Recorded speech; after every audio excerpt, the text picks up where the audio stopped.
Welcome to HD Nation Tech Feed Edition, your guide to the best in HD content and the best in home theater gear, no matter what your budget is. I'm Patrick Norton. And I'm Robert Heron. This episode, we got Vizio's latest soundbar, the truth behind the new mastered in 4K Blu-rays Sony shipped this week, your thoughts on DVDO's Quick 6, 21.9 versus 4K CinemaWide versus 4K HDTVs, and quite a bit more. But first, Mr. Heron is excited. He's going to be able to record 6 shows simultaneously on his now obscenely rigged out home theater PC. You know I am. Hey, look, the news is great. I can already record 6 channels if I needed to, but now I can do it with a single product. Oh. Yes. Ceton, the good folks who are CableCARD tuning masters, basically, are offering 2 new products. Both will support 6 channels of simultaneous recording goodness. You can now have all the shows recording, either over one PCI E-card or one Ethernet-based recorder. That means a network-based tuner, a first for them, I believe. These will be CableCARD 2.0 devices. That means they will offer, or at least be capable of, interactive two-way communication and support for the Open Cable application platform. AKA, that's really one way we may be able to receive custom apps from our service provider if they so choose to write and support the service. Now, I think it's pretty cool. I'm looking forward to seeing if this particular technology will work with some of the new ultra small computers, or maybe if I can do this tuner on the network, have it support a nice portable system, like say Intel's NUC or Next Unit of Computing, something small like that, but has enough CPU power to drive it adequately. I'm looking forward to getting that in and checking it out. So we actually had some viewers questions recently. We're like, okay, I'm dumping my TiVo. I want to record television. Windows Media Center with a tuner card. Is that your preferred way of capturing television at this point? Yeah, if you're using CableCARD tuners, I really don't know of any other system that's going to let you do that. I don't believe there's a Linux offering yet that lets you do CableCARD support properly. If that's out there, I want to know about it, of course. But right now, I'm kind of stuck with Windows Media Center because it seems to be the only way to do full CableCARD tuning for your encrypted channels, but still no pay-per-view support or other on-demand support. If you have something you think works better than Windows Media Center, do us a favor, email us, hdnation@revision3.com, or post on Twitter @HDNation. Totally. Hey, we've had several folks ask about SuperWide. We're talking 21:9 screens, aspect ratio, or the shape of the display. Wildcard Foxy tweets up, hey, HD Nation, what's the state of 21:9 ratio televisions? Are they still happening, or should I wait for 4K? Yeah, they happened. I wouldn't wait.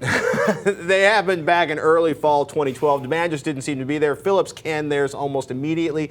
Vizio, I mean, I think, okay, let's take a look here really quick. I want to say some people actually own the Vizio 21:9s. Well, they sent them out for review, and let's go, hold on.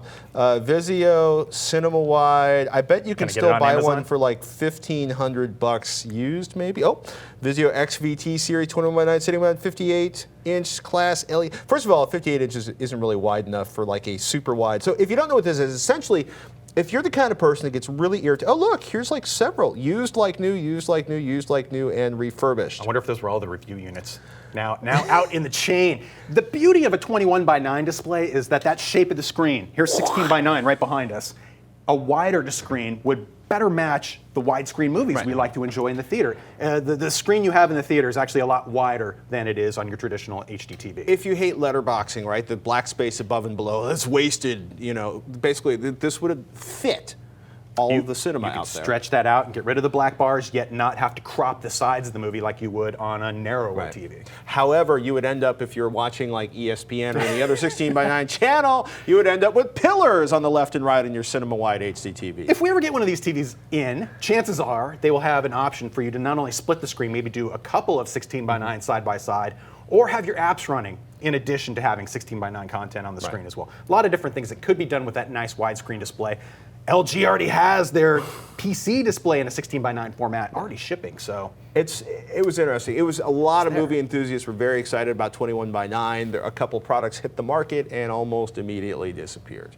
So 4K, probably your next thing to anticipate and get all excited about. Or multiple displays.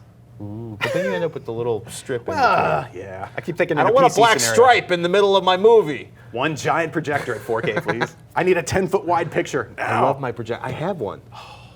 Speaking of Vizio, we recently got in Vizio's 42-inch 5.1 home theater soundbar with subwoofer and satellite speakers in for testing. Where is it, Robert? This is interesting. So traditionally a soundbar is this, one single bar underneath your HDTV, and they're going to try to make it like it's just like having surround sound, but the reality is... You really do need more speakers. Yeah, soundbars are great. They're almost always an improvement over speakers built into your HDTV. But you need rear surrounds to have genuine surround sound. And that's what's interesting about this product. Vizio has been delivering great value for quite some time. How are they doing on this configuration, Mr. Heron? You know what? Pretty darn cool, actually. I've looked at a couple of Vizio sound bars before. This one steps it up to not only 5.1 sound, so you're getting your 5.1 speaker sound. The .1, of course, being your subwoofer. Yeah, for your low frequency effects, the boom. Now, the main soundbar itself features your left, your right, and your center channel all integrated into one. The left and rights each incorporate two 3-inch mid-range drivers, along with a 3/4-inch tweeter for each one. Pretty cool. The center channel actually has two 2.5-inch full range rated drivers.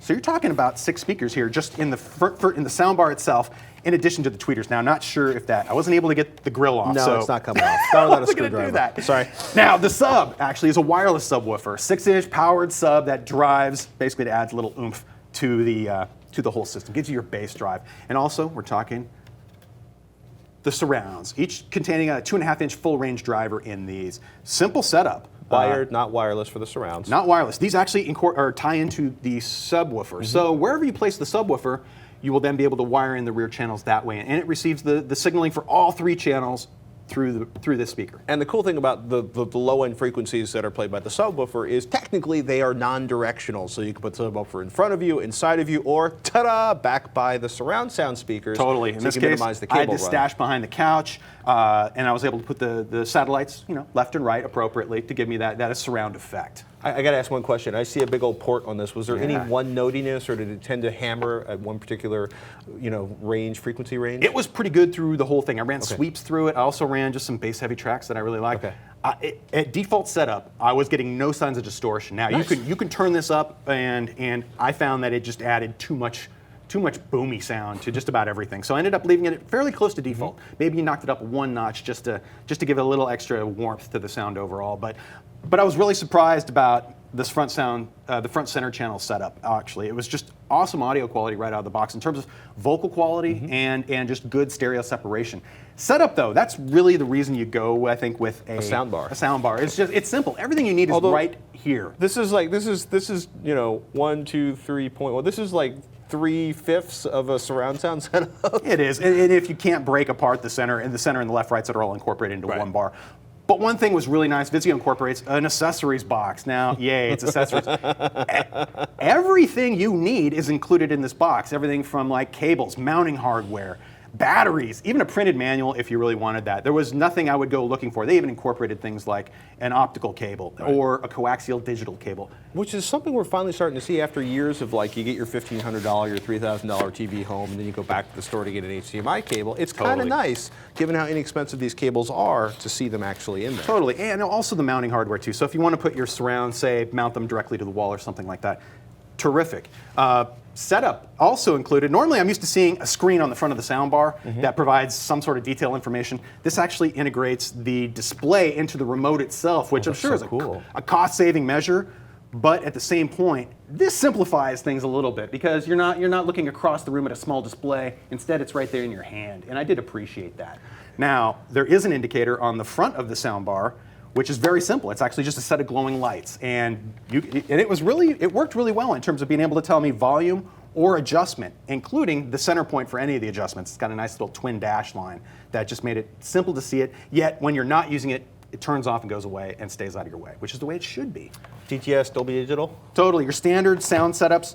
Now, one thing to keep in mind on the back of this, or on a device like this too, it also incorporates some extra sound features in case of if you need audio normalization for your TV shows. Maybe you switch from channel to channel and the volume changes really drive you crazy. They have a DTS technology in here called True Volume, which does that normalization function. So, $330 delivered from Vizio. Totally. How good does it sound? When I first set it up, I was really paying attention to vocal quality, how voices sound overall. And for that, it's going to blow away any speakers that are built into your TV, period. The left-right center combo of this provided great vocals for the movies I even watched as well. And it even had decent performance for the mids and the lows. Now, I really turned to the sub for getting those out of the way now. With the default setup, I really didn't have to mess with much. I had distortion-free volume without being really bass-heavy. Now, the sub, like I said, is a good balance to the other speakers.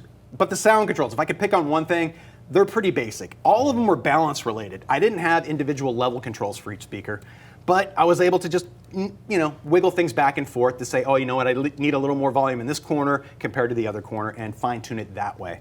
And the bottom line really for me was that the Vizio's 5.1 home theater soundbar, it's a solid sound update, and it provided just a way for TV enthusiasts to have better audio quality. I got to say, it's 42 inches wide. My speakers in my home theater at home are, I want to say, 11 feet apart, 10 feet apart. You're getting actual sound staging from the left, the right, and the center channel off of this little tiny bar. As it was panning around the room, it did a pretty good job. Now, I will say that I would have preferred a little more width. I was using a 50-inch screen at home, right, and I would prefer to have the speakers a little further apart. But the effect, when I was sitting there, it didn't take away from my viewing experience at all. You weren't stopping to stare at the sound bar instead of staring at the screen. Totally. Okay. And a lot of that had to do with just having the rear channels too, to add in that bit of surround effect.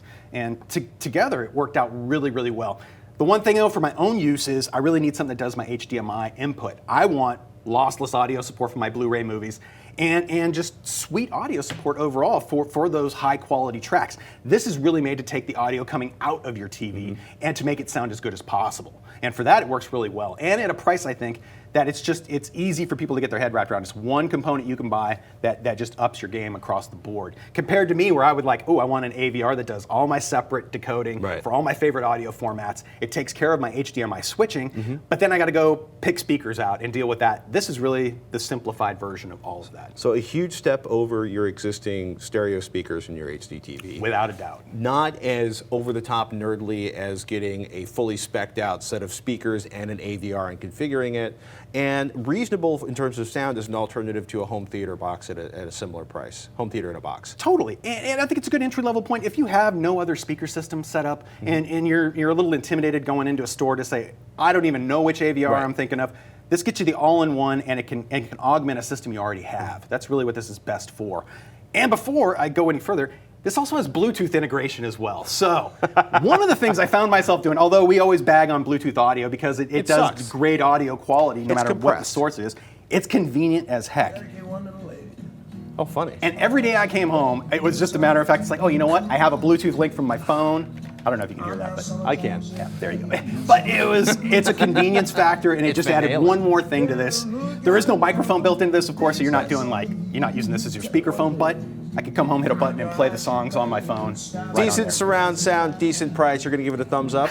Yeah, for just the simple and for the ability to produce decent sound and covers your basic surround needs. I want more in a big home theater setup, but for other people who need just the basics and need it now, this is a great way to go.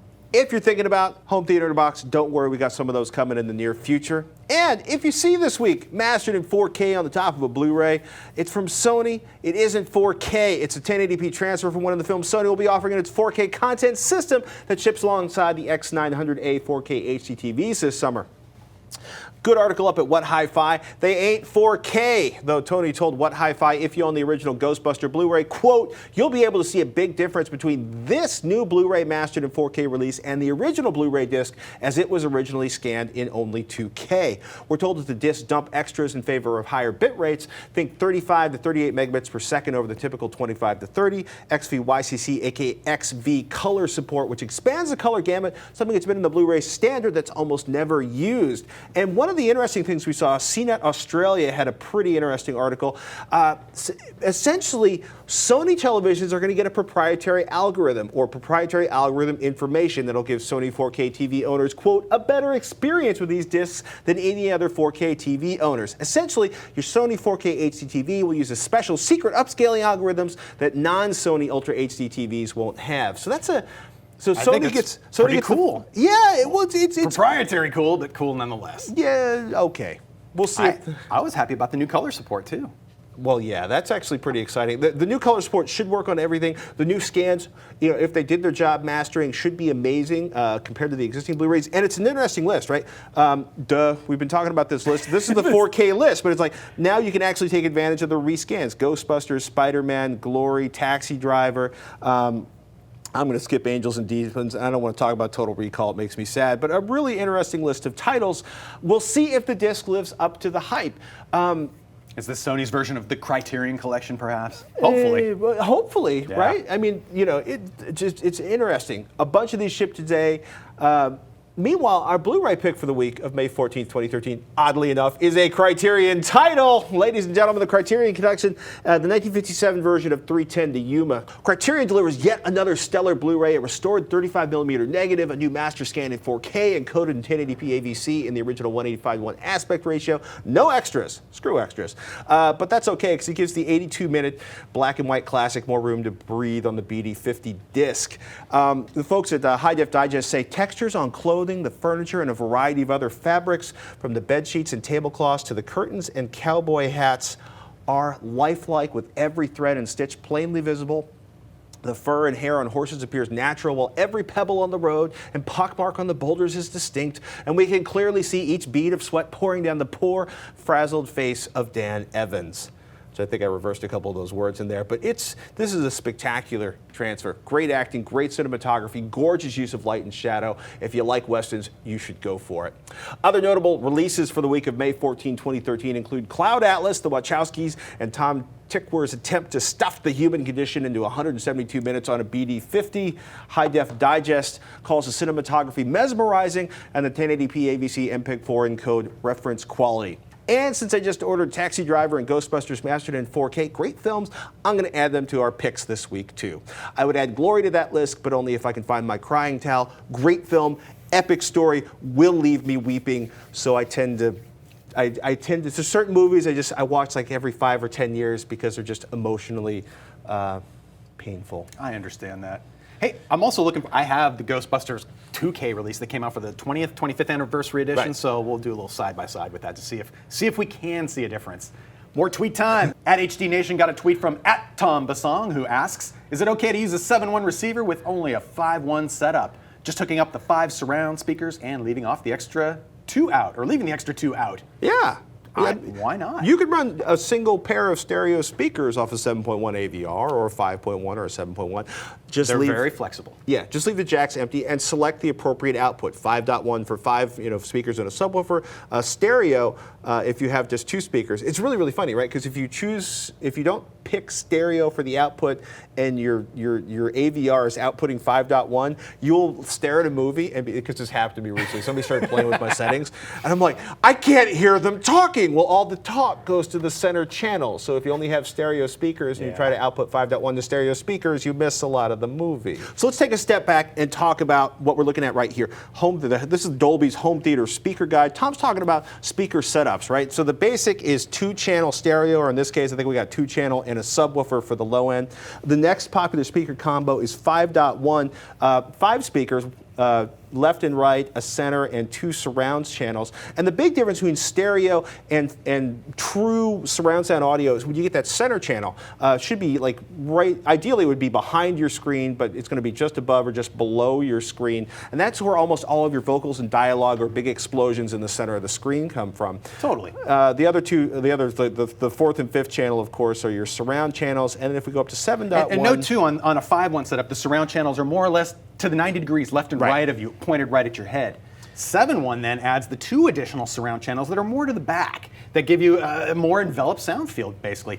All of your 7.1 AV receivers will work just fine with a 5.1 speaker setup. Yeah. And you can either manually configure the AVR for your speaker setup, go in there and play with all those settings, or if it provides that automated setup tool, running it should detect the speaker count and adjust everything accordingly.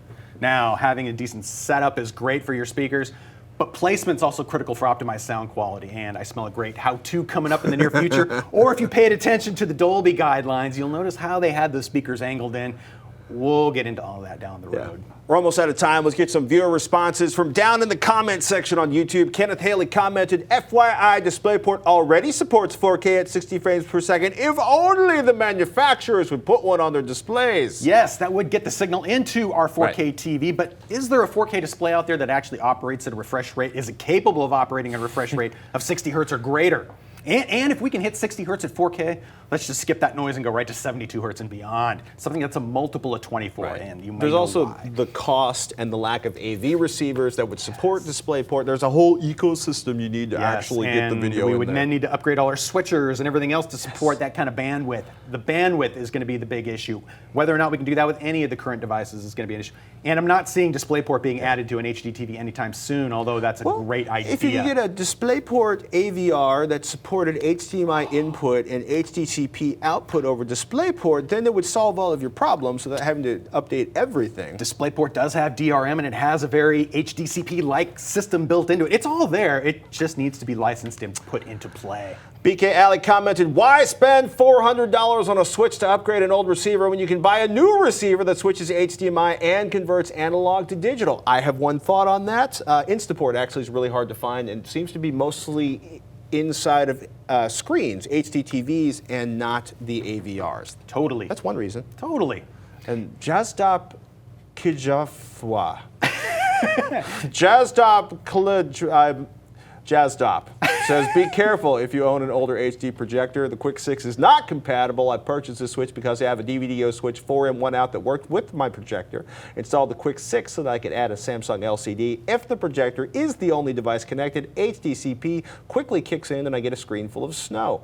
If I have both outputs connected, maybe one works, maybe both work. If the LCD is already running, plug in the projector and I lose the audio that was already going to the LCD. Good to know, and perhaps that is something that could be addressed in a future firmware update. We'll see if DVDO has a response. Totally. You're dealing with a protected display device and one that's not, and something's not playing right there. When the protected device is connected, suddenly the one that's not protected won't let a signal through, and it's messing up your audio. There may be a workaround for that. I know my DVDO set-top switch actually has some HDCP-related functions built into it. Yeah. I'd be curious to see if they're going to add or create a workaround for that for the Quick 6. Generally speaking, firmware upgradable device, it could be done. the people that manage HDCP do not want to enable a new and exciting analog loophole. Maybe not. Just saying. That could be the reason. That's it for this episode of HD Nation Tech Feed Edition. Do us a favor, subscribe to Tech Feed to get our show in your YouTube lineup, and tell us what you think. Well, where do we tell them what to think? Where do you tell us what to think? Oh my goodness. You. Please post any comments, questions, or suggestions right down below. And until next time, thank you so much for watching.